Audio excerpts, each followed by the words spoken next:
Hola, yo soy Ana Lucía Nolsolo, me conocen como Andalucha o Andalalucha y yo mando un saludo a todos mis amigos y amigas en Multiversos, NGM y Círculo Mixup.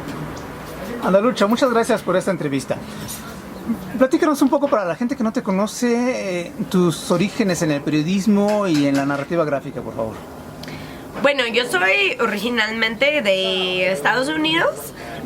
Llevo casi 10 años viviendo en México y soy periodista independiente multimedia. Yo hace 20 años o algo, yo no crecí leyendo cómic tanto, o sea, leí Archie y cosas así, Garfield, pero así como que fui fan de cómic, no. Pero ya cuando tenía como 19 años, más o menos por ahí, yo de hecho había dejado la universidad, que sentí que no, como soy muy autodidacta y sentía que no aprendía lo suficiente en la universidad, lo dejé para ver qué más quería hacer en la vida y me mudé a la ciudad de Pittsburgh, que tenía en aquel momento, como 2000 por ahí, una de las primeras colecciones de novela gráfica en todo Estados Unidos, porque aún lo que pasa aquí en México y aún en ese momento en Estados Unidos, la gente no tomaba en serio la novela gráfica, pensaron que son cómics para niños. Y en esa biblioteca yo descubrí los libros de Joe Sacco, que es para mí el maestrazo de la narrativa gráfica periodística, y leí como un libro de él sobre Palestina, luego sobre la guerra en los Balcanes y me interesó mucho. Entonces yo de hecho empecé como tenía 19 años y no mucho que hacer en la vida, empecé a ir a la biblioteca todo el tiempo y leer todas las novelas gráficas que tenían. Y ya por muchos años pues leía cuando salió Persepolis y muchos otros.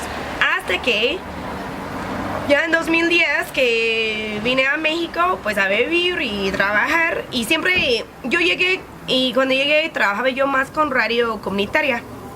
Y en aquel momento pues ya llevaba muchos años viviendo aquí en México y olvidé que existía la novela gráfica. O sea, era como algo no tan presente, no es fácil conseguirlos y yo la verdad pues aquí vivo, no, o sea, voy a veces de visita a Estados Unidos, pero no, ya no era algo como que iba constantemente y leía novela gráfica. Entonces ya cuando empezó, pues había el ataque a los estudiantes de Ayotzinapa, yo ya tenía cercanía a Ayotzinapa porque 2 años antes habían asesinado a 2 estudiantes de Ayotzinapa y yo ya había ido a Ayotzinapa, ya había entrevistado a muchos chavos de Ayotzinapa, las familias de los estudiantes asesinados. Entonces yo de inmediato empecé, o sea, como el día que me enteré que había pasado el ataque, que fue un día después, empecé a hacer ya reportajes en inglés y fui uno de los primeros reporteros a cubrirlo en inglés. Y lo hice por como 6 meses haciendo videos para muchos canales de AJ más que nada, AJ Plus, o sea, se llaman los dos. Y también escribiendo para Vice, ayudando con reportajes para otro medio que se llama The Intercept, o sea, muchos medios, BBC, etc. Y un amigo fotógrafo me dijo que yo conocí en Ayotzinapa. Él me dijo, oye, ¿y cuál es tu proyecto? Y yo le explicaba que hacía videos para todos esos medios, pero él me dijo, no, eso no es tu proyecto. O sea, eso es que tú trabajas para otros medios y hacen esa chamba, pero ¿cuál es tu proyecto? Y yo dije, ¿cuál es mi proyecto? Y yo dije, bueno, yo ya hacía video, yo dije, ¿será un documental? Yo no, todos están ya haciendo documentales. Un libro, pues no, muchos están haciendo libros, muchos ya de fotos, o sea, como que no sabía qué. Y luego ya algunos meses pasaban, ¿no? Y un día estaba solo como viendo Twitter y que vi un tweet sobre un cómic en África, ni me acuerdo de qué tema ni de qué país, sobre algo político en África, un cómic, ¿no? Y ya era como que se prendió el foco. Y yo era como, tengo que hacer una novela gráfica, ¿no? Y justo en ese momento yo estaba como en un diplomado de periodismo judicial y policial. Y estaba en clase, ¿no? Y como que ya estaba como, ya no puse atención en clase, estaba viendo mi cel.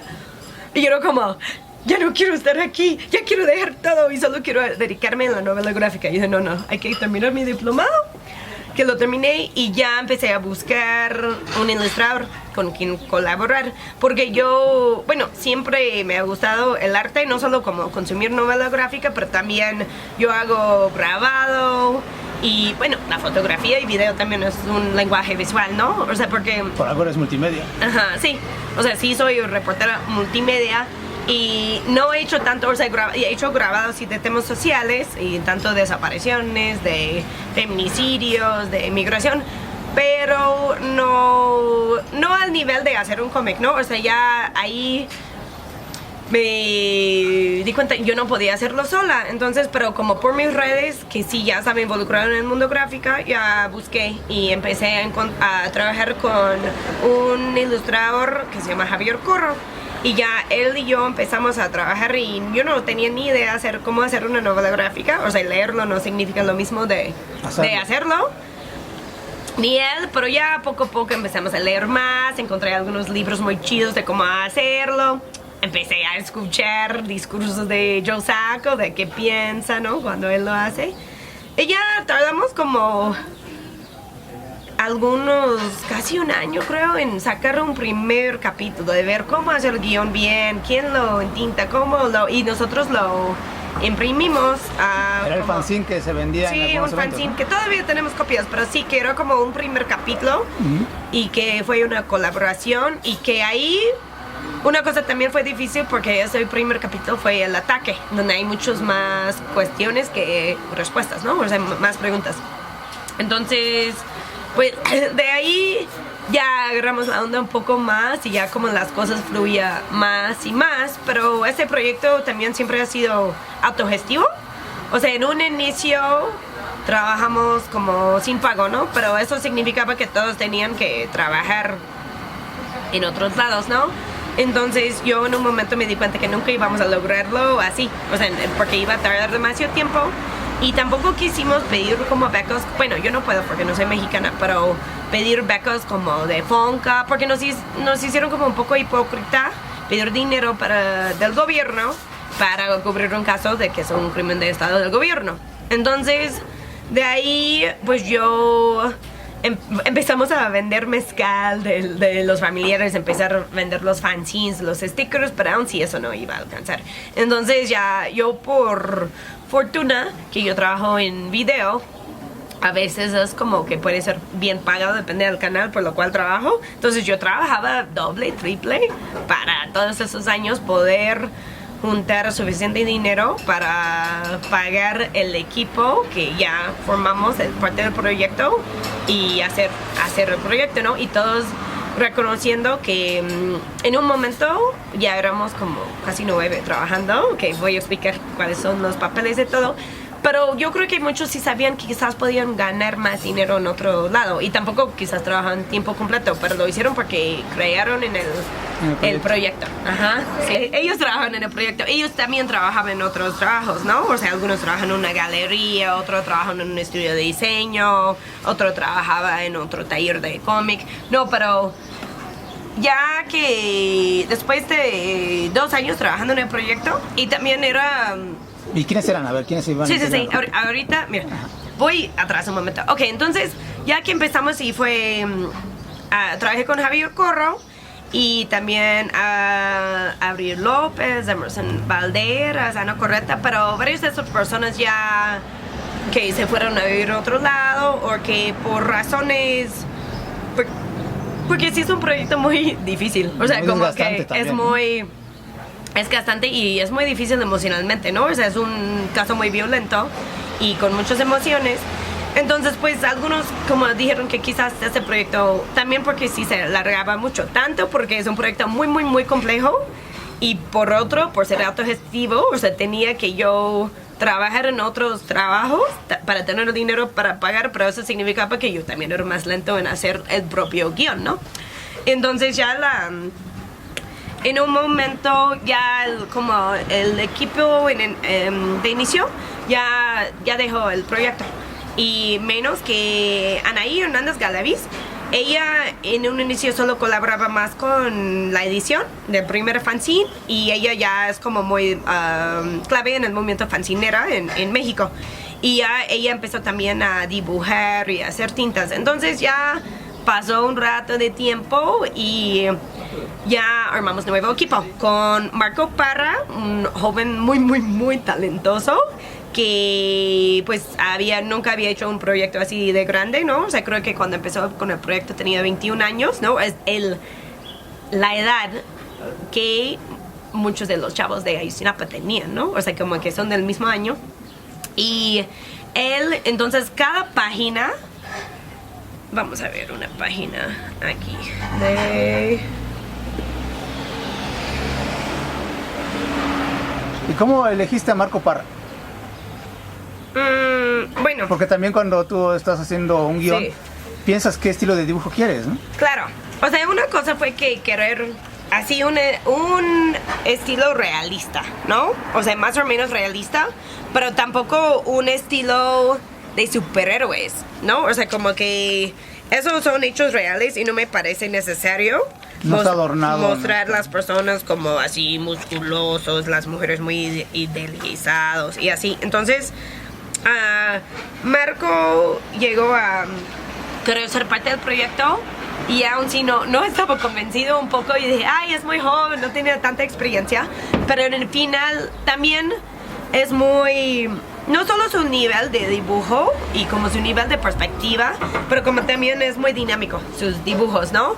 Entonces, y una cosa que sí tiene Marco es que sí siempre tenía, o sea, eso es un proyecto muy ambicioso, que ha sido mi proyecto por muchos años y yo soy muy ambiciosa con muchas cosas. Y Marco es también, ¿no? O sea, Marco decía, no, pues si no sé cómo hacer eso, yo aprendo. Si no, yo practico más, ¿no? Entonces creo que con esta actitud yo ya podía confiar. ¿Te identificaste también? Sí, con él. Y también hay una realidad que no hay... Bueno, en un momento me di cuenta quizás porque lo que yo podía pagar para que alguien participara en mi proyecto no era como que alguien ya de 30 años de carrera iba a aceptar de pago ni iba a querer trabajar en el proyecto de alguien más, ¿no? Entonces ya ahí yo dije, no, pues sí, yo aunque que tengo ya larga carrera de periodismo, es mi primer libro de novela gráfica, ¿no? O sea, yo sí soy novata y sí era como bien trabajar también con gente que apenas estaban en eso. Entonces ya aquí lo que se ve, eso es una página que habla de cuando el ataque en 2011, finales de 2011, cuando el 12 de diciembre de 2011, cuando las policías abrieron fuego a los estudiantes de Ayotzinapa en una marcha y mataron a 2, que se ve aquí, que los mataron así. Y aquí son sus familias hablando. Yo ya había ido y son entrevistas que yo ya hice en el lugar. Pero ese viene de un video de un colega periodista allá que tal cual las policías bajaron así. Y luego este jefe de seguridad quería decir que las policías no eran armados. O sea, eso, imágenes muy fuertes y así pasó. Pero aquí ya hablamos juntos, yo y Marco. Yo escribí el guión. A veces el guión que sí me faltaba... aquí es un buen ejemplo. Aquí, muchas veces cuando... Yo sí fui después, yo no estuve en el ataque, ¿no? Fui algunas semanas después para entrevistarles. Pero cuando hay algo muy fuerte que pasa en las noticias, te va a ser muy difícil encontrar fotos de los momentos antes. Entonces, aquí mataron a los estudiantes. Había una protesta antes, pero obvio ni un periódico va a publicar una foto de los estudiantes protestando antes cuando pueden publicar una foto de los estudiantes muertos, ¿no? Entonces, esta foto no pudimos, tuvimos que construirlo con varias imágenes y un poco imaginar cómo podía ser porque nadie tenía esta foto de cómo era antes que los atacaron. Entonces, eso sí fue difícil conseguir eso. Y luego, aquí yo hablé con el periodista que grabó eso porque aquí se ve que tiene sangre en su playera o sea, en su camisa, y sí tenía sangre, pero yo dije, ¿por qué tiene sangre? Y como que explicó que realmente no saben por qué tenía sangre, pero como de que fue de su propia sangre o fue de alguien más, pero más que sí quería confirmar que yo estaba viendo en el video si fue sangre. Pero entonces aquí a veces yo pedía en diferentes momentos dos chicas, una investigadora, Stephanie Vortex, y otro, Natalia Rodríguez. Ellas dos me ayudaron. Yo dije, decía, ¿me puedes buscar esta foto, no? Y ellas intentaron a buscarlo en el internet o por otros detalles. O sea, ¿qué armas usaron las policías en esta protesta? Entonces, ya vamos 3 personas, ¿no? Solo en investigación. Ya yo y Marco ya trabajamos juntos en el storyboard y diseñando más o menos. Ok, necesitamos ver primero que vemos el de seguridad pública y que aquí sí, como lo hicimos un poco más interesante, que primero están preguntando, oye, ¿por qué dispararon? Y él dice, no disparamos. Y aquí ves a la misma vez que sí hay las policías que sí están disparando. Entonces Marco y yo trabajamos esta parte juntos. Luego una chica también ilustradora, Leila Disaster, ella ayudó a veces como en un momento había muy poco tiempo porque ya tuvimos que publicarlo para el 5º aniversario. Entonces ella ayudaba como a marcar las márgenes y a veces hacer como borradores de las imágenes. Entonces ya de ahí Marco dibujaba en lápiz. Y este ya pasó a Anaí Hernández Galaviz, que ella la hizo en tinta, esos dos a mano. De ahí ya se pasó al nivel digital. Entonces ya se escaneaba y ya un equipo de 3 personas, de Yajaira Gómez, de Adrián Perro González y de Dante Aguilar, ya dividieron las páginas y pusieron los tonos, que ya le dieron como una calidad como mucho más profundo. Y ya de ahí lo pasaron a Eduardo Chávez, que ya hizo como el diseño, como limpiar también los cuadros y colocar los textos, ¿no? Y ya de ahí ya se pasó a corrección de estilo. Entonces ya muchos manos en cada página. ¿Y tú supervisaste todo el proceso? Sí. Sí, entonces yo supervisé todo el proceso y no dormí por muchos meses porque aún había detalles en el guión que todavía tenía que arreglar. O sea, lo ideal es que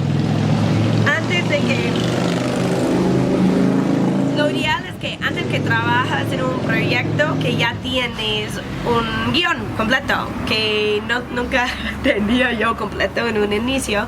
Entonces todavía a veces estaba trabajando en el guión, buscando las imágenes de referencia, tantas imágenes que yo tenía que estaban publicados y que otros periodistas podían tener en sus archivos que no estaban publicados, y que siempre era muy importante que todo es lo más pegado a la realidad, ¿no? Entonces, o sea, eso es un libro de no ficción, ¿no? O sea, como todo es la realidad hasta que donde podemos saber que sí es la realidad. Yo recuerdo en alguna conferencia que te escuché que mencionaste un ejemplo de las camionetas si eran de doble cabina o eran de una cabina, y eso tenía una razón muy fundamental de ser, porque podía decir quiénes estuvieron involucrados y quiénes no. Muy bien, que digo cosas y se acuerdan. Sí, aquí se ve.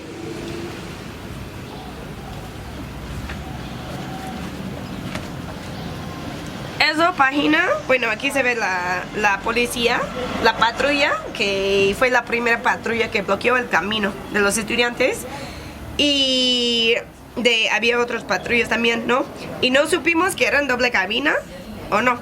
Entonces, ¿eso qué significa? ¿Por qué tuvimos que saber que son doble cabina? Porque hasta la fecha realmente no saben quiénes fueron los involucrados, ¿no?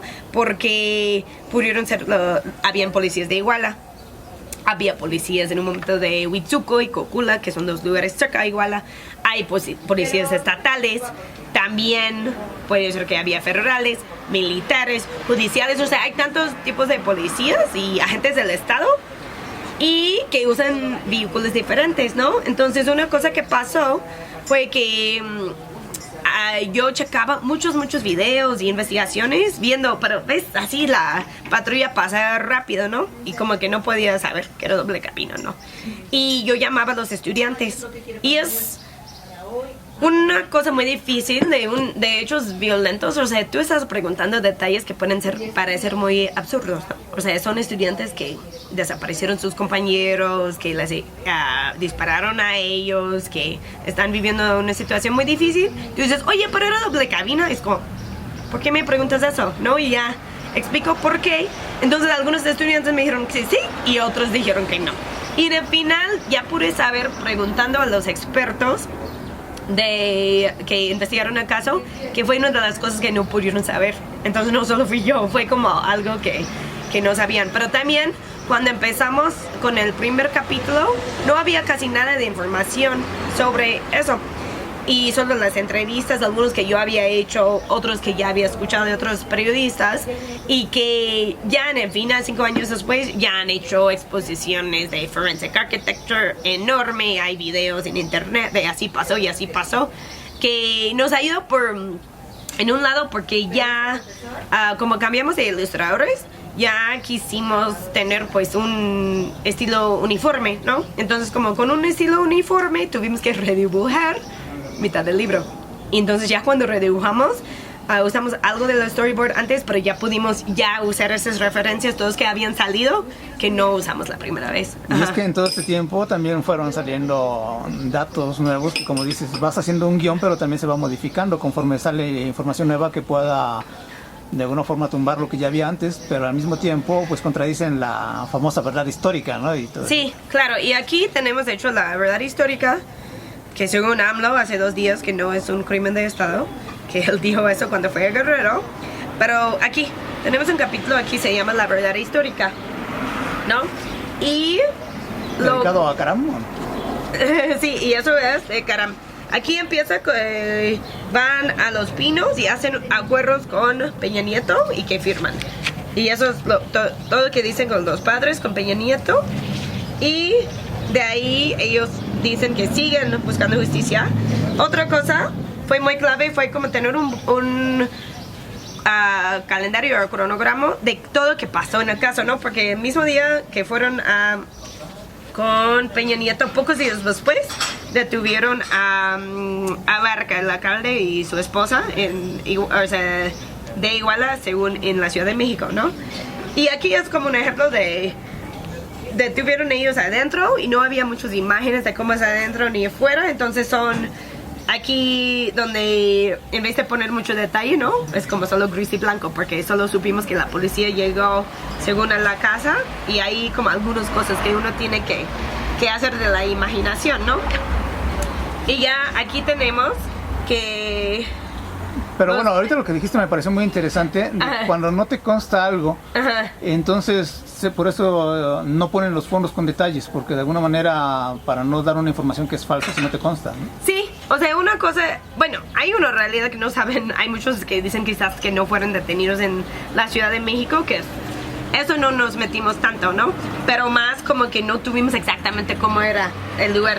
Entonces aquí ya es que Murillo Caram fue primero con los padres y dice, lo que tengo que decir no es nada bueno. Y de ahí ya vuela aquí a la Ciudad de México y llega y empieza a dar su testimonio, ¿no? Y aquí sí lo hicimos de una manera que el lector puede pensar que la verdad histórica es real. Y ya él cuenta todo, eso es como una página muy dinámica y que... aquí de las bolsas, de la basura, del basurero, pero aquí ella habla de toda la forense y aquí es como una cosa muy pues interesante, como yo intenté hacer el guión más dinámico muchas veces, que aquí está hablando Murillo Caram. Aquí una reportera pregunta por qué no ayudó el ejército. Murillo Caram dice, no, pues la autoridad hubiera obedecido a los que ya estaban ahí, y ya él dijo su famoso ya me cansé, ¿no?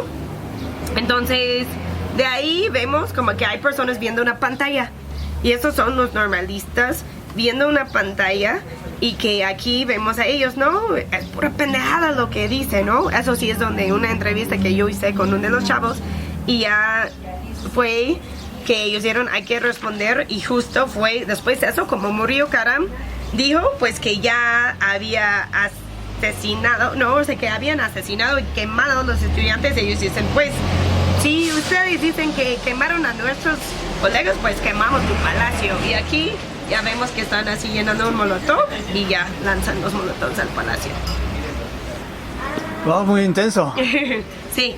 ¿Y has platicado con los familiares después de tener ya el libro? ¿Fueron viendo avances? ¿Qué te han dicho? Sí, de hecho estaba intentando verlos hoy, pero bueno, sí, yo en todo ese proceso pues yo les di el primer fanzine y una cosa que sí me impactó mucho es de doña Minerva Bello. Ella era una de las mamás de Everardo, de los 43, de un pueblo de Umiapa, y ella me dijo que no sabía leer bien, pero porque solo tenía educación hasta la secundaria, pero como que con los dibujos que ella ya podía entender mejor la historia, ¿no? O sea, y que le ayudó mucho a leer. Entonces ahí, en un momento había pensado siempre este proyecto más para una audiencia internacional, porque no hay tanta tradición de narrativa gráfica periodística acá, en México. Pero ya con más personas como ella diciendo, no, pues a mí me gusta mucho porque yo no puedo leer bien, pero sí puedo leer como que me di cuenta que el cómic tiene otra audiencia, que es las personas que no tienen un nivel alto de lectura. Y eso es muy lamentable porque Minerva falleció tanto de cáncer y la angustia de no saber dónde está su hijo, ¿no? Entonces ya ese libro sí está dedicado a los 43, todas las familias, pero especialmente a ella. Y ya que tenía la portada, lo compartí con varios padres y ya fui cuando ellos vinieron hace algunas semanas para reunirse con López Obrador. Rápidamente yo solo tenía una copia en ese momento y pude mostrarles la copia, y que como son cosas o sea, vi a don Benito, que es uno de los papás aquí, o sea, como él quedó así o sea, como queriendo leer como con mucho detalle todo el libro, y sentí mal porque la tenía que quitar porque era la única copia, pero obvio hay una copia que voy a regalar a cada familia y los sobrevivientes que sí colaboraron en el libro, y que de ahí estamos planeando también para presentarlo en Ayotzinapa, y también vamos a tener una presentación aquí. Esperemos contar con la presencia de algunos de los padres, pero creo que sí. Ellos, una cosa es, como periodista, muchos a veces me preguntan, ay, ¿tú conoces los papás? Y yo, o sea, conozco los papás, o sea, he pasado 5 años al lado a ellos, no todo el tiempo, no, pero yo no podía hacer este libro como que yo hice una entrevista con un papá o una mamá una vez. O sea, eso es un proceso también de acompañamiento a ellos, ¿no? O sea, como que muchas veces sí han sentido solos, y yo siento como periodistas que cubrimos el caso y como seres humanos también nos toca a veces como acompañarles tanto con nuestro trabajo periodístico y también como personas. Entonces sí, claro, he hablado muchas veces con ellos, y hasta que fui a una asamblea para que estuvieran de acuerdo que hiciera el libro, porque es un libro, o sea, ellos son las víctimas del caso, y no que quisiera que el libro saliera y ellos dicen, ah, ¿qué es eso? ¿No? O sea, ¿quién hizo eso? ¿Cómo salió eso? ¿Qué ha pasado con algunos otros libros? Y te pregunto eso también porque dentro de los periodistas hay gente que dice que un reportaje, cualquier género periodístico, tiene que buscar cierta objetividad. Y cuando pasas mucho tiempo con una persona, se puede perder esa objetividad. Pero también hay otras personas, otros periodistas y académicos del periodismo que dicen que es una utopía esa objetividad, que realmente sí tienes que tomarlo partido y ahí debes enfocar tu trabajo. En tu caso, ¿cómo sientes esto?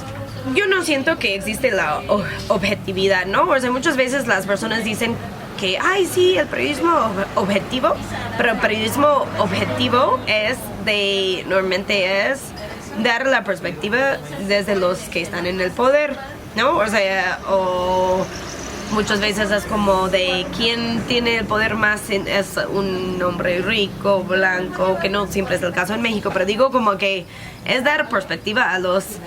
Y ahí sí es como, eres objetivo porque así es el status quo. pero yo opino que no existe la objetividad y que yo nunca voy a decir que soy objetiva, ¿no? O sea, claro, el tipo de periodismo que yo hago pueden llamarlo de muchas cosas. Algunos lo llaman periodismo militante, que no es una expresión que yo uso tanto, ¿no? O sea, periodismo con un enfoque de justicia, lo que quieres decir, ¿no? Pero periodismo social.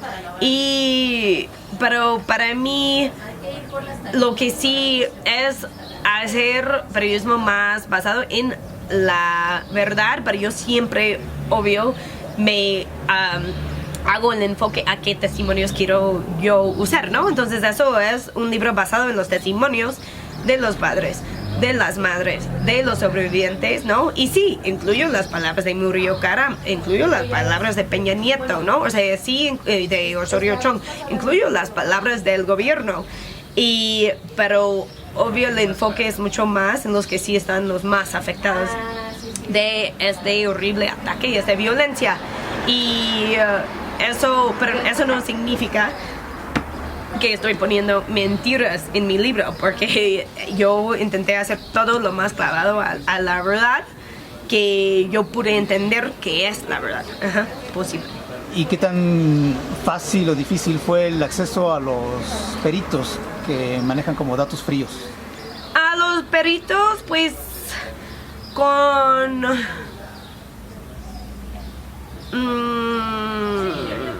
o sea, hay algunas cosas, o sea, yo sí fui al basurero, ¿no? Yo no soy perito, entonces yo no puedo ir ahí y decir, no, aquí no quemaron cuerpos, aunque fui ahí y me parece por lógica que no quemaron cuerpos, porque hay muchos de los árboles todavía estaban bien, y incluso había mucha basura como de cuadernos y cosas que aún podías leer.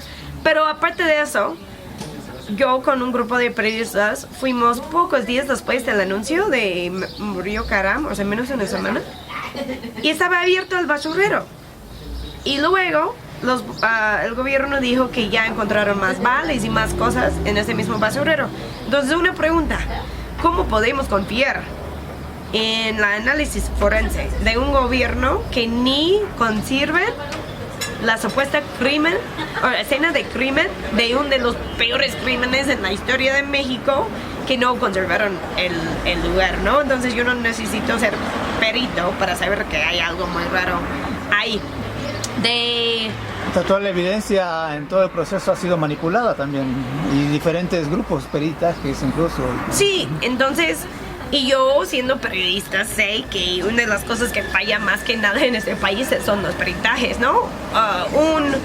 Por múltiples razones. Unos, porque a veces hay peritos corruptos, algunas veces hay peritos que no, o sea, que tienen 10 casos a la vez, no tienen suficiente tiempo para hacer el trabajo, ¿no? Y es ineficaz, es un trabajo no bien hecho y muchas veces con intereses, ¿no? Entonces creo que es lo mismo con el caso de Ayotzinapa, pero ya con el tiempo ya había más acceso. De hecho, es una de las pocas cosas, creo que de Bríncate Tiempo, que los forenses argentinos dieron una conferencia de prensa, y que eso sí no pasó en el tiempo del libro, que el libro aborda el primer año.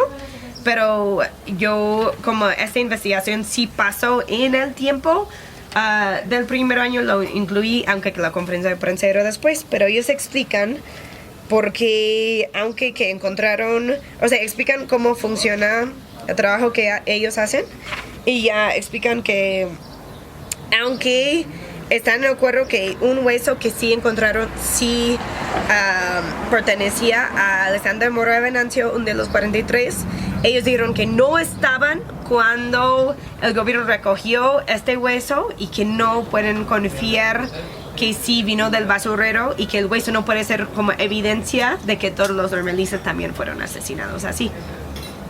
Y pues también aquí es donde, a ver, pues yo también soy personaje, ¿no? O sea, el libro cuenta las historias de los... ¿Saliste ahí también? Ajá, pero yo también soy... O sea, como a veces doy mi perspectiva como reportera, y aquí es como cuando yo me entero que sí, según encontraron el hueso de uno de los 43, y también aquí un colega dice, ya ves, sí fueron quemados en el basurero, y aquí yo me acuerdo en ese momento y dije, sí, pero un hueso no significa que los otros 43 tuvieron el mismo destino, ¿no? Entonces también ahí doy a veces mi perspectiva. Además, hoy llegaste a la entrevista igual en tu bicicleta y con esa misma... Sí, pues así soy. Sí. Oye, pues todo esto fue un trabajo titánico y que llevó varios años. Ahorita, ¿dónde lo podemos encontrar este libro?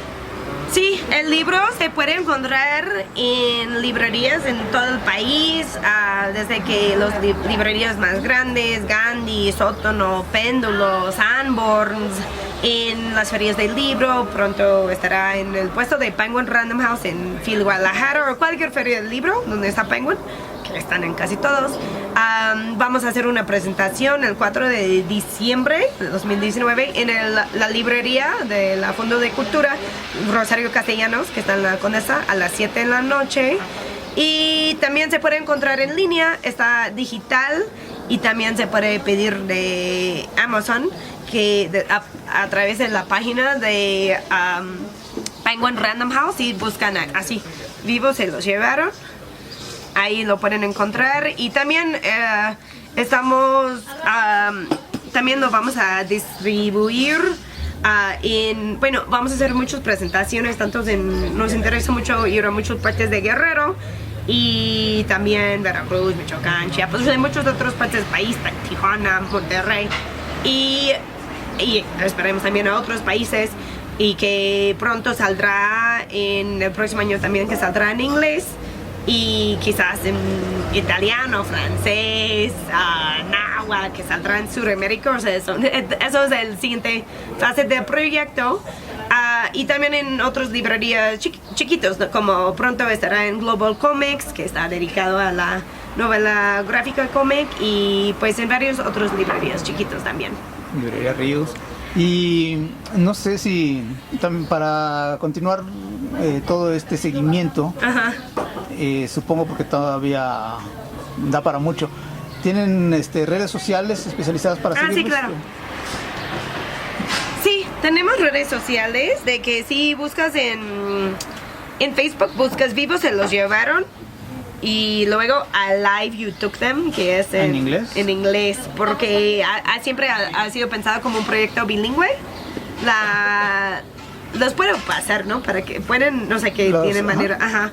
Y también en Twitter y Instagram. Todavía estamos populando un poco las redes, porque es mucho ya sacar el libro, promocionarlo, estar en las redes, aún querer traducirlo en inglés, pero sí. Pero sobre todo para estar al pendiente de las presentaciones. Sí, ahí es donde sí pedimos que nos sigan en nuestra página de Facebook, Vivos se los llevaron, Alive You Took Them, que es Vivos se los llevaron en inglés, y ahí vamos a estar publicando en donde vamos a hacer presentaciones, donde pueden conseguir el libro, etcétera.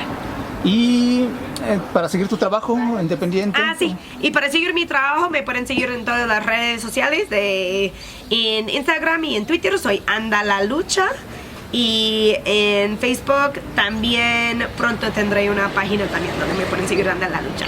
Andalucha, pues muchísimas gracias por esta entrevista. ¿Algo más que quieras agregar que sientas que no hemos tocado en la... Sí, pues muchas veces a mí me preguntan, ¿cómo sientes tantos años de trabajo que ya salió tu libro, no? Y pues, obvio, por un lado sí estoy muy feliz, orgulloso que tanto trabajo que pudimos hacer un libro, ¿no? Con tanto dibujo y que habla de los 43, que mantiene vigente este tema, ¿no? Pero es muy triste pensar en todos esos años, los 5 años, ¿qué tienen los papás y las mamás? Nada, ¿no? O sea, como aquí en el último, en el epílogo, tenemos que sí, 2 de los sobrevivientes que entrevistó más por el libro, aquí Uriel y aquí Ernesto. Ernesto ya es papá y Uriel es maestro. Pero los papás y mamás siguen igual, siguen en la búsqueda de sus hijos y en la búsqueda de verdad. Y creo que es muy muy triste saber que en 5 años que no ha cambiado nada, y aun si hoy en día no saben dónde están sus hijos y qué les haya pasado. Y es vivir con eso. Bueno, pues sí, muy intenso. Eso... quiero preguntarte 2 cosas más que salieron más respecto al periodismo. Justamente una periodista como tú que está todos los días en constante contacto con tantas cosas malas en la sociedad, tantas injusticias, tantos crímenes, ¿cómo puedes mantener cierta actitud positiva ante la vida y seguir en tu trabajo? Creo que sí es muy difícil cuando ya te metes como en esa trinchera de periodismo, como de temas de justicia social y también de tanta violencia. Y creo que como que nos mantienen vivos y un poco como positivos es pensar que quizás lo que estamos haciendo va a tener algo de impacto, ¿no? A veces uno puede pensar que no, pero puedo acordarme como hace algunos años hice un reportaje sobre una chica que se llama Yakiri y ella fue secuestrada y violada y casi asesinada, y que cuando intentaron asesinarlo ella sí volteó la arma y mató al que estaba violándola, y estaba en la cárcel de un rato, luego hubo una lucha para que saliera, ¿no? Pero yo sí me acuerdo que alguien me escribió para decir, oye, mi mamá siempre pensaba que las chicas tienen la culpa y que sí era su novio y que fea ella por matarlo, hasta que leo tu reportaje y me dijo, ya entiendo qué pasó, ¿no? O sea, y eso son pocas veces, ¿no? Que alguien realmente te habla y decir, no, yo pensé completamente distinto y ahora que ya leí tu reportaje ya me cambió la mente, ¿no? O sea, lo que necesitamos es que se cambien muchas mentes, ¿no? Pero creo que también con Ayotzinapa, aunque que no hay respuestas a los 5 años, creo que nosotros como periodistas podemos estar seguros que sin nuestra labor el caso hubiera muerto. O sea, que ya lo hubieran dado carpetazo. Porque lo más que pueden luchar las familias, si no hay la prensa cubriéndolo, no hay presión al gobierno, no, o sea, en un lado también como podría dar Río como prensa internacional, que sí tenía un impacto de que el gobierno tenía miedo que iba a bajar la inversión en el país por verlo como tan violento, que reprime estudiantes, etcétera, ¿no? Entonces el gobierno quiere limpiar su imagen, entonces tienen que tomar acciones para limpiarlo, que sean reales o no, eso sí es otro tema, pero como por mínimo el gobierno sí ha tenido que responder a la exigencia de justicia de las familias y de los estudiantes, y también esa exigencia de justicia ha sido replicada en las redes, ¿no? Entonces, pero yo creo que es importante también reconocer, no somos piedras, ¿no? O sea, sí nos duele y... O sea, el día que yo entregué este libro a mi equipo, tuvimos una cena y todos como, era un momento muy bonito, pero también era el mismo día que un activista de la montaña de Guerrero, Arnulfo Cerón, que yo había entrevistado para este libro, llevaba más de un mes desaparecido y encontraron su cuerpo ese día en una fosa, ¿no? Entonces o sea, me acuerdo hace como 2 años que cuando presentamos en la UNAM y alguien dice, ¿cómo sabes que tienes un impacto? Fue que apenas habían desaparecido estudiantes de una escuela de cine en Guadalajara y luego fueron, según, disueltos en ácido, aunque que no hay pruebas, ¿no? Y es como que la historia se repite, pero creo que si yo no seguía haciendo eso y seguía sabiendo tantas cosas feas que pasan, yo me deprimiera mucho más, ¿no? O sea, por mínimo siento que estoy echando mi granito de arena de cambiar la situación un poquito, y que, o sea, yo nunca hice este libro para sacar ganancias, que no creo que habrá, ni para ser famosa, ¿no? O sea, yo hice el libro porque no quiero que las personas sigan desapareciendo, ¿no? Entonces, espero que cada cosa que nosotros hacemos para contribuir a la verdad y la conciencia, como puede apoyar a mejorar la situación y que haya menos desapariciones. Y después de todo este trabajo gigantesco y titánico, vuelvo a enfatizar, ¿qué sigue para Andalucha en el plano profesional con la novela gráfica? ¿Tienes en mente hacer otras o ya no te quedaron ganas después de hacer esto? Sí, ya quiero hacer otra, aunque que no estoy empezándolo aún, aunque que ya hice la investigación, pero sí quiero hacer uno sobre el caso de Lesbi, que fue una chava que fue asesinada en la UNAM, un caso de feminicidio muy emblemático que yo seguí desde el primer día que pasó y que ya hice un radio documental y estoy terminando otra. Entonces es como un parecido en mi proceso un poco con lo de Ayotzinapa, que era un caso que yo ya seguía mucho y ya pensé, eso puede ser novela gráfica, tanto con el caso de Lesbi, pero estoy pensando como algo grabado. Estoy viendo que si hay una manera como para tener otro reto que yo lo dibujaría o por mínimo que yo también será parte del equipo de ilustración, y también me gustaría que sí fuera realizado solo entre mujeres, tanto por el tema y que quizás no ser tan largo, ¿no? O sea, tener que poder sacarlo como en entre un año y 5 años, ¿no? Pero menos páginas tal vez. Sí, y menos páginas y menos ambición, pero sí como creo que dos cosas son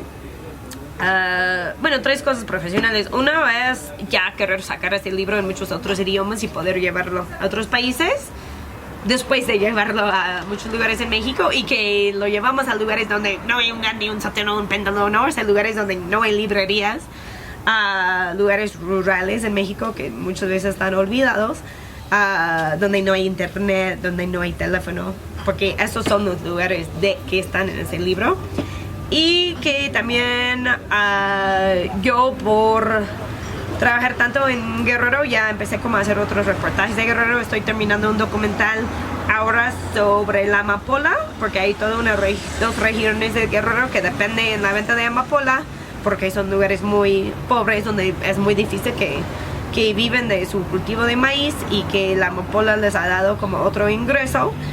Y ya con la introducción de químicos y sintéticos en Estados Unidos, ya el mercado de droga ya cambió y ya no compran la amapola, entonces miles de personas no tienen trabajo. Entonces estoy terminando un documental ahí, y pues sí, esos tres. Y como que también nos interesa mucho no solo presentar el libro, para ver también cómo se puede ser usado en las escuelas.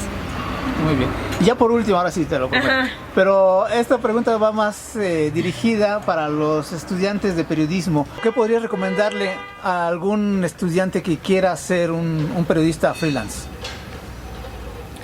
Bueno, siendo periodista freelance hay más de nosotros todos los días y a veces es más difícil. Pero también yo recomiendo, como siempre, seguir tus sueños, o sea, si es tu interés. No hay nada para tener vergüenza de aquí estamos en un café, ¿no? O sea, quizás tienes que trabajar en el café en el día y ya en la noche puedes hacer algo de periodismo, ¿no? O sea, yo soy autodidacta y yo aprendí a hacer video porque hice mis prácticas en un programa que se llama Democracy Now! En Estados Unidos, y mientras que hacía mis prácticas que no me pagaban nada, yo trabajaba en un bar las noches y los fines de semana, ¿no? Para poder financiar, y así no debe ser, o sea, no es lo ideal, pero es la realidad, que muchas veces para aprender muchas cosas de periodismo no nos pagan. Entonces yo digo que sí, cuando en el inicio puedes tomar trabajos o incluso realizar trabajos donde quizás no te van a pagar, mientras que tienes una manera para sostener a ti y tu familia si sea necesario, y que poco a poco, o sea, ahora sí, vivo yo al 100 de periodismo, ¿no? Pero por muchos años yo tenía muchos otros trabajos, ¿no? Desde ser mecánica de bicicleta, de vender chelas, de ser mensajera, de bicicleta, o sea, muchas otras cosas. Y ahora sí tengo el privilegio hoy en día de deciros que sí, yo vivo de ser periodista freelance. Pero también creo que es siempre importante reconocer que tu trabajo tiene un valor. Entonces, cuando ya estás en el nivel de ser periodista freelance, que puedes vivir de eso, de cobrar bien, o sea, que no te regatean, que reconoces que tu trabajo tiene un valor y que no tienes que regalarlo. Y también reconocer que quizás no vas a siempre tener estabilidad económica, pero como que también puedes ser orgulloso de lo que tú haces, ¿no? Yo puedo decir que nunca he publicado un reportaje de lo cual yo no estoy de acuerdo, ¿no? Que lo ha cambiado un editor o que han puesto otra opinión que en lo cual no estaba de acuerdo no, porque no puedo incluir opiniones en lo cual no estoy de acuerdo, que sí, obvio, incluyo todo el tiempo, pero digo, en un enfoque de un trabajo que me parece mal enfoque. Eso es una de las ventajas de producir freelance, es que muchas veces tú eliges tus temas y también puedes elegir los medios en los cuales trabajas. Pues muchísimas gracias. Gracias.